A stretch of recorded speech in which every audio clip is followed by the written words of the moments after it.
nañu bàyyi xel bu baax par rapport ak actes yu posé. merci beaucoup Alaaji Rawaan yow it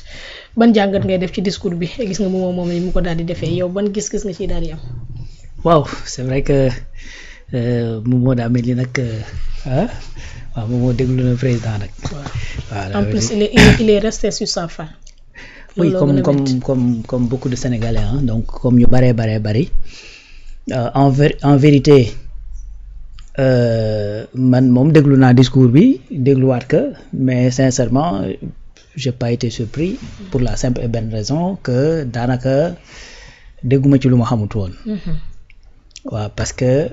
et puis d'ailleurs avant le discours sax wax dëgg yàlla maa ngi doon wax naan pourvu que président évité la nga xamante noonu la daa xewee démb ak bërki démb mooy ñëw 31 décembre nga def discours bilan def nañ fi lii def nañ fi parce que loolu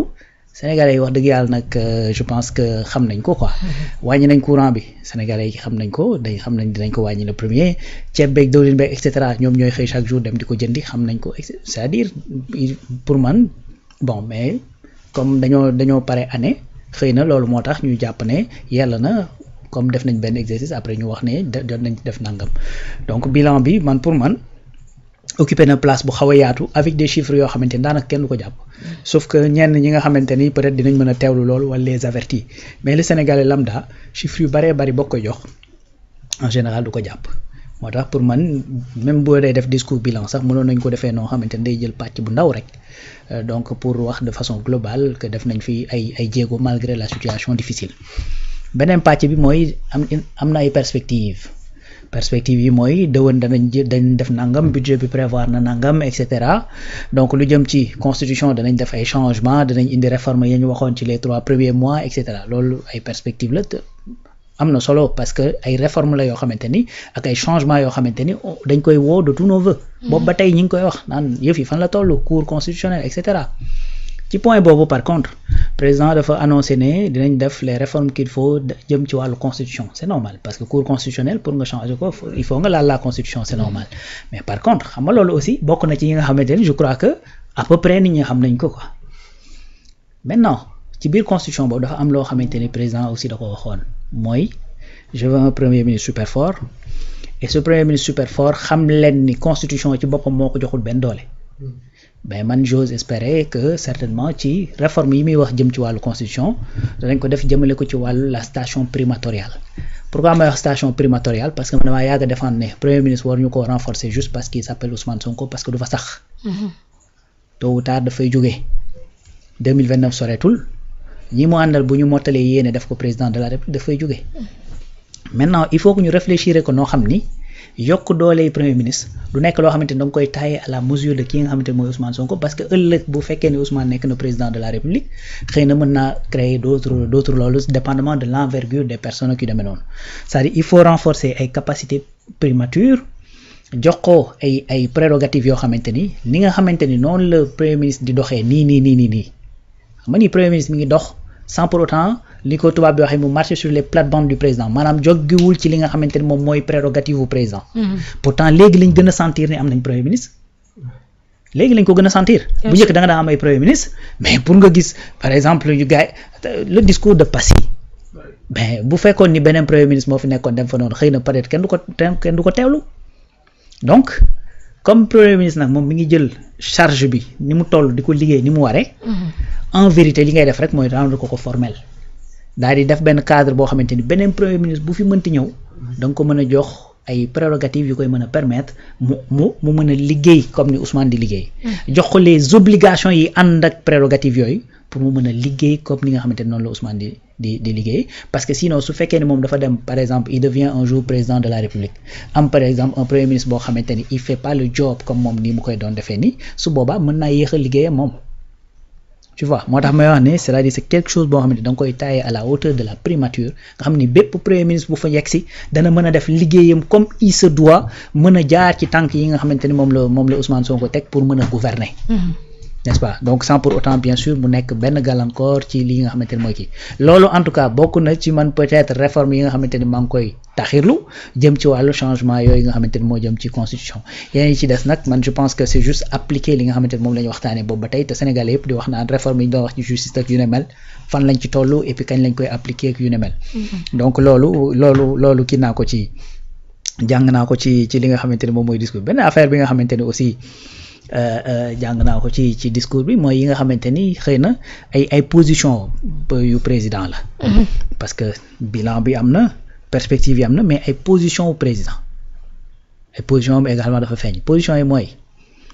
maanaam man fii ma taxaw nii ak orientation bii ma jël dara du ma ci dellu gannaaw man loolu laa ci jàng tout simplement voilà te loolu sax je crois que président loolu la wax mooy que ni actuellement xam leen ni position bi ma yor li nga xamante ni moom laa wax ne danaa ko doxal jëmale ko ci wàllu du ma féetale dara ci kaw réew mi et cetera danaa ci taxaw léegi nag du ma féetale dara ci kaw réew mi danaa ci taxaw c'est-à-dire acte yi mu ci jot a posé ci at yi ñu génn pour wane ni noonu lay taxawee ci ne du def dara lu jëm ci wàllu féetale ci kaw réew mi autre chose c'est-à-dire bu fekkee ni noonu mooy doxalin bi man jàpp naa ni du la bonne démarche foofu du yoon bi président pour la simple et bonne raison que c'est-à-dire bu fekkee ni réew mi da ngaa bëgg mu dal faaw nga fexe ba justice am fi ba noppi parce que sans justice c'est-à-dire dignité humaine ci boppam lañ dul respecter la ñuy nappaaje te buñ nappaajee dignité humaine c'est-à-dire bu yàggee la Thione Seck doon wax naan nu ma koy tuddee jàpp seeni say doom ak say jabar jaay taal seeni màkkaan buñ la saagaa nga ni waaw bu yàggee di nga jéngu am déet ci son bi bu Thione Seck bi tudd apartheid loolu la ci wax bu fekkee dañ la yàgg a nappaaje bu yàggee di nga jéngu donc boo bañee nappaaje boobu am ba jéngu di ci am c'est-à-dire tout simplement buñ nappaajee nit te teguñu ko ci yoon da nga kaa war a yoonal tout simplement mooy justice li fi xewoon nag amul beneen exemple bu gën a concret loolu mooy tey qui peut le plus peut le moins président moo ñu gën a xam loolu fukki junni yoon moom mi wax ne mënu ñoo lijjanti lu xew 80 bàyyi lu xew 220 lu xew yaa 80 ans bàyyi lu xew 2021 kon xam na loolu donc su fekkee ni loolu am na nag c'est-à-dire il faut nga taxaw ci ba mu clair ci bopp sénégalais yépp muy ki ñu tooñ muy ki ñu njort ci moom ne moo tooñ mu leer ci ne kenn du échappé su fekkee da ngaa def loo xamante ni dafa tegg ku yoon parce que tey la situation mooy lan mooy que ñi nga xamante ne dañoo jàpp ne dañ bafoué seen ak seen yelleef mais seen njort mooy que ni man justice du ma ci am du ma ko am ñeneen ñi nga xamante ne jàppoon nañ ni ci ñoom tooñ yi ci ñoom la jóge c'est-à-dire instant bi dañoo gën a sax yokk fit bay génn di am yenn taxawaay yi ak yenn position yi ci penc bi kon loolu li ko wane mooy tout simplement dans les deux camps jàpp nañ ne autorité bi nga xamante ne moom moo war a jël yooyu tegaat ko ci yoon mais nekkul ci orientation pour def ko tey su fekkee da nga ne da nga bëgg réew mi ñu juboo kan moo fi xuloo démb bi discours bi jeexee demal TFM ñi toog ci plateau bi xam nga kan la Cheikh Tidiane Dièye ministre de la République bokk ci mouvance présidentielle nekk allié yi gën a am solo ci Pastef nekkoon ancien candidat ci élection yi xam nga ko mu dendal mais Amadou Anne APR la bokk xam nga ko mu jàkkaar lool un représentant de Diomaye président waaw mais réew mi bu fekkoon dafa am loo xamante ne dafay amoon ñooñu danañ toogandoo ak Madana Kane c'est que en fait man c'est la question que je me pose. C'est comme si beneen Sénégal la doon wax démb. mais c'est bizarre parce que réew mi jubóo di ko amu fi xam nga lan moo am c'est dafa am ñu tooñ ak ñu tooñ. mais ñi tooñ da nga naan leen saa waay yow yaa tooñ te boo tooñ yi nga tooñ lii la ci loi prévoir bu ko defee ki ñu tooñ du am xelu naan danaa fayoog du ma fayoog et cetera danañ ma fajal ak yu ni mel lii mooy li nga xamante ni mooy li am c'est-à-dire un njiit surtout un président de la République. Première qualité bi nga xamante ne moo war a nekk ci yow mooy justice mooy il faut être quelqu'un de juste et quelqu'un de juste yamul juste ci ay discours ak ay intentions ça day bokk ci li nga xamante ne moom ngay teg sur la table ñu di ko gis te loolu nag encore une fois jàpp naa ni waroon naa bokk ci li nga xamante ne waroon na koo leeral démb parce que man dama bokkoon ci ñu gëmoon démb ak bërki démb que président bi muy njëkk a wax loolu c'est-à-dire amul loon temps pour mën a leeral sa pensée mais de plus en plus maa ngi gëm ni effectivement c'est-à-dire président mi ngi ci ay yeneen logique parce que jàpp na ne xëy na loolu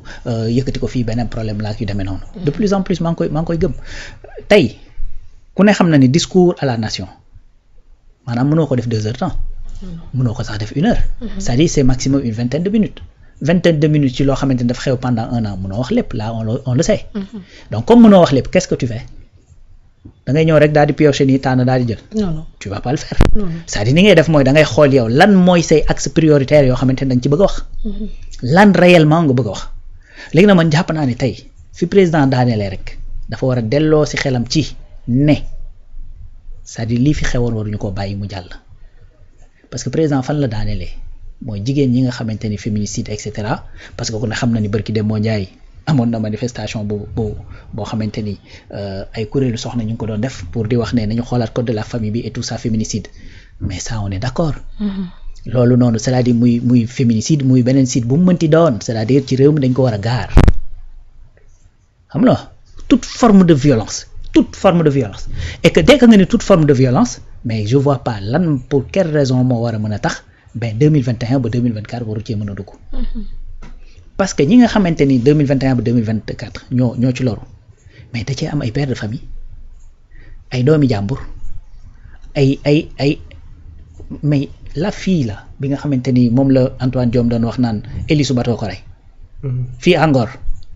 mais ko jaari voilà c'est ça waaw mais kooku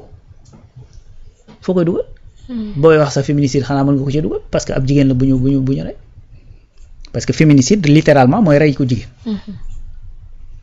kon man pour man c'est-à-dire mënoo daanele foofu effectivement te doo wax ci lu jëm ci nga xamante ni moo fi xewoon démb ak bërki démb c'est-à-dire ne serait-ce que pour dalal xelu nit ñi ci ne justice duñ ko bàyyi nii muy doxee te loolu duñ ko régler muy benn parce que dafa bokk tamit ci rôle du président de la république mooy dalal xelu askan bi dalal xelu askan bi nag du dalal xelu ñëpp xam nga mooy dalal xelu ñan ñi ëpp ci askan bi xam nga pourquoi loolu logique yow ci sa bopp askan wi yëpp falu la ñi ëpp ci askan wi la fal donc da nga obligé di dalal xelu ñi ëpp ci askan wi tey même ñi nga xamante ni dañoo nekkoon démb ci pouvoir xëy na peut-être am na ci ñoo xamante ni yàqule nañ même ñooñu ci seen bopp dañuy toog di réclamer justice ci lii kon jàpp naa ni loolu waroon naa nekk vraiment loo xamante ni lu central lay doon ci discours bi ñu génn beneen affaire nag mooy la reddition des comptes c'est-à-dire mënoo toog nga wax ne sous mon magistère l'ordre politique ne supplantera jamais l'ordre légal maanaam du ma jël mukk politique teg ko ci kaw yoon nga wax loolu nga waxaat beneen affaire nga ni il me revient le douloureux souvenir des martyrs de la démocratie des amputés yaa ngi dégg des amputés maa ngi fàtte sax texte bi tu vois donc yow loolu nga wax ko ci sa prestation de serment kon loolu lu rëy la parce que prestation de serment àddina wërngal këpp ñoo toog di la déglu kon àddina wërngal këpp ñooy toogaat di la dégluwaat ci ces questions là donc l'ordre politique comme mënta nag supplanter l'ordre légal c'est-à-dire mënuma comprendre effectivement lu jëm ci waa reddition des comptes également lu sujet bu amee solo noonu d'autant plus que yow sax déjà ci départ bi ci première partie bi yaa ngi wax ne malgré situation bi nga xamante ne moom la ñu fi fekk te situation boobu li ko causé c'est quoi irresponsable wax dëgg fa yàlla loolu nag man jàpp naa ne dafa bokk ci loo xamante ni kii la léegi nag encore une fois démb discours bi man bi ma ko dégloo nee naa président man j'ai l'impression que dafa nekk di def un devoir et pas une volonté c'est-à-dire li ma bëgg a wax foofu mooy discours bi dafa nekk sas tegu ci kawam mais xëy na bu doon moom lu ko gënal dëggantaan peut-être que sax du ko def waaw parce que en vérité même boo xoolee des fois même moment bi nga xamante ne moom la ñenn ñi di wax naan boobu mi ngi xuppee parce que mi ngi naan li ma nekk dara du ma ci génne et cetera même da en tout cas peut-être sama perception la da ngay sentir lu mel ni sax hésitation pour le dire parce que en vérité président de la république nag wax dëgg yàlla man de li ma gis nii et puis comment il se présente toujours da ngay gis ne dafay woote ne ci jàmm lay dox et puis nitu jàmm la et tout ça na ko ay actam accompagner. Bien sûr. Voilà tout simplement bu ko acte yi accompagner rek mu baax parce que réew mi nag tollatuñ foo xamante ni dañuy déglu ay discours rek tënku ci loolu. ça dañ ciy boole di seetlu li discours yi nga tenir est-ce que dina ànd ak ay actes yoo xamante ni ñu ngi koy poser clairement. muy noonu alors ba tey ci li nga xamante ni moom moo di discours bi benn phrase boo xamante ne nii man daf ma daal di attiré bu baax a baax mooy fi muy wax naan la République ne demande pas d'être parfait elle exige de nous la sincérité des intentions la loyauté des engagements et la constance dans l'affaire commun. Oui. Et c'est une phrase boo xamante ne bu puissante mais day contradictoire ak li nga xamante ne moom la Diomaye di teg. Merci beaucoup donc dafa ne ça demande la sincérité des intentions. La loyauté des engagements. La loyauté des engagements. C'est-à-dire constance dans l'effort. Sincérité des intentions. xam nga lan moo koy wane nu mu wax la loyauté, la sincérité des intentions. la loyauté des engagements. c'est-à-dire bu fekkoon sincérité des engagements kese loolu kenn mënu koo natt.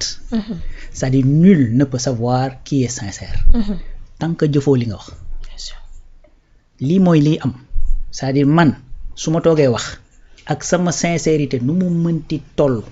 c'est-à-dire yow mënoo rek lu dul am bonne foi wala nga am ñaaw njort ci man mais mënu laa leer ne li may wax dëgg la ci man tant que jëfuma ko.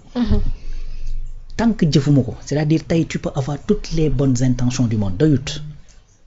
doyul c'est-à-dire je veux un ministre super fort un premier ministre super fort et des DG forts mais président da ko wax bi mu ko waxee mais tout le Sénégal a applaudi wala boog la majorité des Sénégalais man mii ci ñuy applaudir la bokk. bi mu nee bu mu lorñee sama chaise bi na ko ne jàkk ben loolu ñëpp applaudir mais après par la suite bu ñu demee ba débat bi posé wu ci lii c'est tout simplement parce que en vérité derrière dañoo gisagul luy confirmer loolu wala dañoo gis sax loo xamante ne day dem dans le sens contraire de loolu